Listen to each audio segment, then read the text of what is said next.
Hello बच्चों, स्वागत है आपका ज्ञान मंथन एजुकेशन में। आज हम बात करेंगे क्लास 11th बायोलॉजी के फर्स्ट चैप्टर जीव जगत के टॉपिक वर्गीकी के बारे में कि वर्गीकी होता क्या है और ये जीवों के लिए क्यों आवश्यक है। तो चलिए एक डेफिनेशन के थ्रू हम समझते हैं कि वर्गीकी क्या है। तो वर्गीकी जीव विज्ञान की वह शाखा है वर्गीकी जीव विज्ञान की वह शाखा है जिसके अंतर्गत जीवों की पहचान एवं नामकरण के बाद उनको एक निश्चित वर्ग में क्या कर रहे हैं, रखा जाता है। इसे ही वर्गीकी कहेंगे। वर्गीकी में हो क्या रहा है, तो जीव विज्ञान की वह शाखा है जिसके अंतर्गत क्या करे, जीवों को उनकी पहचान और उनके नाम के आधार पर क्या करे, अलग अलग वर्ग में डिवाइड कर रहे हैं। इसे ही क्या कहेंगे, इसे ही वर्गीकी या वर्ग कहेंगे। ठीक है, तो अब हम देखेंगे कि जो वर्गीकी है इसके जनक कौन है। तो वर्गीकी के जनक कैरोलस लिनियस है। कैरोलस लिनियस ने क्या किया, वर्गीकरण का प्रतिपादन किया। इन्होंने वर्गीकरण को कितने पदानुक्रम में रखा, तो इन्होंने वर्गीकरण को 7 पदानुक्रम में रखा गया। तो चलिए वो 7 पदानुक्रम हम देखते हैं कि वर्गीकी के प्रमुख 7 पदानुक्रम होते क्या है। तो वर्गीकी योजनाबद्ध वर्गीकरण में अध्ययन की सुविधा के लिए ये पदानुक्रम क्यों आवश्यक है, तो योजनाबद्ध वर्गीकरण में अध्ययन की सुविधा के लिए किसके लिए किया गया, अध्ययन की सुविधा के लिए जीवधारियों को बहुत से छोटे और बड़े समूहों में क्या करा, रखा जाता है। जो जीवधारी होते हैं उनको क्या करें, बहुत से बड़े और छोटे समूहों में बांट रहे हैं। क्यों बांट रहे हैं, अध्ययन के लिए। ठीक है, ताकि हम अच्छे से समझ सके कि कौन सा जीव कौन से वंश और जाति का है। तो योजनाबद्ध वर्गीकरण में अध्ययन की सुविधा के लिए जीवधारियों को बहुत से छोटे और बड़े समूहों में रखा जाता है। इन समूहों को वर्ग या सवर्ग कहते हैं। इन समूहों को क्या कहते हैं, इन समूहों को वर्ग या सवर्ग कहते हैं। प्रत्येक सवर्ग को उनके लक्षणों के आधार पर बढ़ते हुए क्रम में रखा जाता है। जो जीव है उनको क्या कर रहे हैं, उनके लक्षणों के आधार पर बढ़ते हुए क्रम में क्या कर रहे हैं, रखा जाता है। इस क्रम को वर्गीकी का पदानुक्रम कहते हैं। इस क्रम को क्या कर रहे हैं, इस क्रम को वर्गीकी का पदानुक्रम कहते हैं। तो चलिए अब हम देखेंगे कि वर्गीकी के प्रमुख कितने पदानुक्रम होते हैं। तो वर्गीकी के प्रमुख 7 पदानुक्रम होते हैं। कितने पदानुक्रम होते हैं, तो वर्गीकी के प्रमुख 7 पदानुक्रम होते हैं। चलिए पहला पदानुक्रम हम देखते हैं। तो पहला है जगत या किंगडम, ठीक है। दूसरा है संघ, तीसरा है वर्ग या क्लास, गण, ठीक है, कुल, वंश और जाति। ये वर्गीकी की क्या है, पदानुक्रम है। ये वर्गीकी के प्रमुख 7 पदानुक्रम है। जगत, संघ, वर्ग, गण, कुल, वंश और जाति।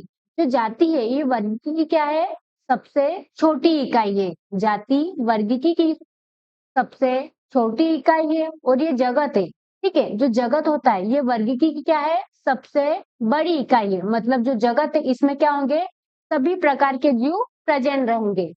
ठीक है, तो ये वर्गीकी कैसी इकाई, ये वर्गीकी की सबसे बड़ी इकाई है। और जाति वर्गीकी की सबसे छोटी इकाई है। अब ये जाति ये बनी कैसे, तो बहुत सारे जो वंश है, ठीक है, वंश के समूह से किसका निर्माण हुआ, तो वंश के समूह से जाति का निर्माण हुआ। वंश के समूह से किसका निर्माण हुआ, तो वंश के समूह से जाति का निर्माण हुआ। इसी प्रकार वंश का निर्माण कैसे हुआ, तो बहुत सारे कुलों के समूह से किसका निर्माण हुआ, बहुत सारे कुलों के समूह से वंश का निर्माण है। इसी प्रकार कुल कुल किसका निर्माण हुआ, तो कुल गण से कुलों का निर्माण हुआ। ठीक है, अब गण का निर्माण कैसे हुआ, तो बहुत सारे वर्गों के समूह से किसका निर्माण हुआ, तो बहुत सारे वर्गों के निर्माण से गण का निर्माण हुआ। ठीक है, इसी टाइप से संघ से किसका निर्माण हुआ, ठीक है, संघ से जगत का निर्माण हुआ। ठीक है, और वर्ग से किसका निर्माण हुआ, तो वर्ग से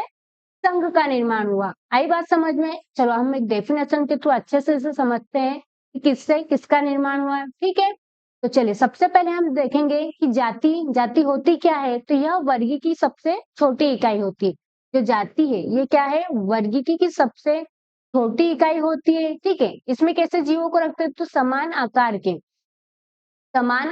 की तथा समानता वाले प्राणियों के समूह को क्या कह रहे हैं, जाति कहते हैं। अब जाति के बाद आता है वंश। तो वंश किसे कहेंगे, कई सारी जातियों के समूह को।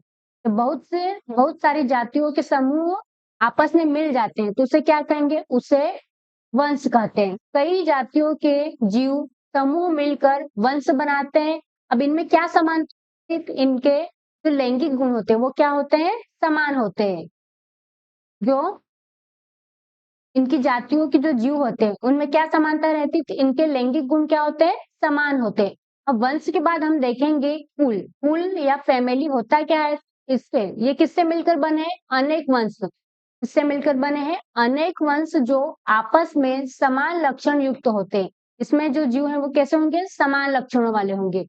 अनेक वंश जो आपस में समान लक्षण युक्त होते हैं, ये किसका निर्माण करते हैं, तो वंश मिलकर कुल का निर्माण करते हैं। ठीक है, अब हम देखेंगे कि गण या ऑर्डर होता क्या है, अनेक कुलों के समान लक्षण। इसमें क्या होगा, गण में क्या रहेंगे, ये किससे मिलकर बना होगा, ये अनेक कुलों के समान लक्षणों के आधार पर गण बनाए गए। गण कैसे बनाए गए, तो अनेक कुलों के समान लक्षणों के आधार पर गण का निर्माण हुआ है। ठीक है, ये तो बात हुई गण की। अब अगला देखेंगे हम कि वर्ग या क्लास ये कैसे बनी, तो अनेक गणों के समान लक्षण। वर्ग कैसा बना, तो अनेक गणों के समान लक्षणों के आधार पर वर्ग बनाए गए। वर्ग का निर्माण कैसे हुआ, तो वर्ग का निर्माण गण से हुआ है। ठीक है, चलो अगला पॉइंट हम देखेंगे कि संघ। संघ क्या होता है, तो वर्ग में समानता के क्रम को संघ कहते हैं। जो वर्ग है, वर्ग में समानता के क्रम को क्या कहेंगे, संघ कहेंगे। अब इसमें भी ये अलग अलग भागों में बटा है। जो पादप होते हैं, ठीक है, उनमें संघ के स्थान पर किसका उपयोग करेंगे, तो उनमें संघ के स्थान पर प्रभाग का उपयोग किया है। जैसे हम नॉर्मल जीवों में किसका यूज कर रहे हैं, संघ का कर रहे हैं, लेकिन जब पादप की बात करेंगे तो पादप में संघ के स्थान पर हम किसका यूज करेंगे, प्रभाग का यूज करेंगे। ठीक है, आया समझ में। अब आगे देखेंगे हम कि जगत क्या होता है, तो यह वर्गीकरण की सबसे बड़ी इकाई होती है। जो जगत होता है ये वर्गीकरण की क्या है, सबसे बड़ी इकाई होती है। ठीक है, अब इसमें कौन से जीव रहते हैं, तो यह जीवों का सबसे बड़ा समूह होता है। क्यों, क्योंकि इसमें सभी टाइप्स के जीव क्या रहते हैं, शामिल रहते हैं। ठीक है, तो विभिन्न संघों के सभी जंतुओं को एक अलग जगत में रखा गया है। जो जंतु है, अब इसको भी दो भागों में डिवाइड किया।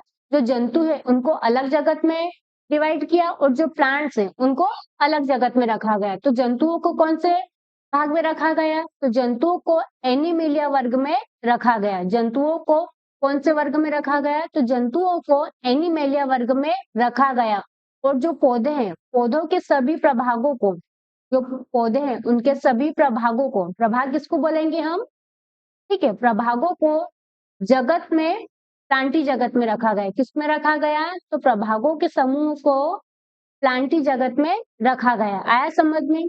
जगत किसे कहेंगे, यह वर्गीकरण की सबसे बड़ी इकाई होती है। यह जीवों का सबसे बड़ा समूह होता है, मतलब इसमें सभी प्रकार के जीव क्या होते हैं, शामिल रहते हैं।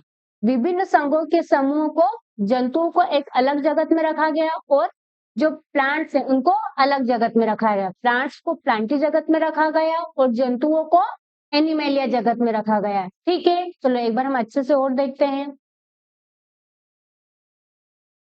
तो सबसे पहले क्या आएगा, जगत, संघ, वर्ग, गण, कुल, वंश और जाति। जाति किससे मिलकर बनी है, तो जाति वंश के समूहों से क्या बनी है, तो वंश के समूहों से जाति बनी है। ठीक है, इसी प्रकार वंश किससे मिलकर बना है, तो वंश कुल के समूहों से क्या बना है, कुल के समूहों से वंश का निर्माण हुआ। इसी प्रकार कुल का निर्माण कैसे हुआ, तो गण के समूहों से किसका निर्माण हुआ, गण के समूहों से कुल का निर्माण हुआ। इसी टाइप वर्ग, वर्ग का निर्माण कैसे होगा, ठीक है, सॉरी, गण का निर्माण कैसे होगा, तो वर्ग के समूह को क्या कहेंगे, गण कहेंगे। जब बहुत सारे वर्ग का समूह रहेगा तो उसे क्या कहेंगे, गण कहेंगे। इसी प्रकार वर्ग का निर्माण कैसे हुआ, तो बहुत सारे संघ के समूहों को क्या कहेंगे, वर्ग कहेंगे। ठीक है, अब जो संघ है, संघ का निर्माण कैसे हुआ, तो संघ का निर्माण जगत से हुआ है। आया समझ में। अब जगत, जगत में कौन रहेंगे, जगत में सभी टाइप्स के जीव क्या रहेंगे, प्रेजेंट रहेंगे। जो जगत है ये वर्ग की क्या है, सबसे बड़ी इकाई है, और जो जाति है ये वर्ग की क्या है, सबसे छोटी इकाई है। आया समझ में। चलो आज के लिए इतना ही, मिलते हैं नेक्स्ट वीडियो में। अगर वीडियो अच्छा लगा हो तो लाइक कर दीजिए, चैनल को सब्सक्राइब कर दीजिएगा तथा अपने दोस्तों के साथ शेयर कर दीजिएगा। धन्यवाद।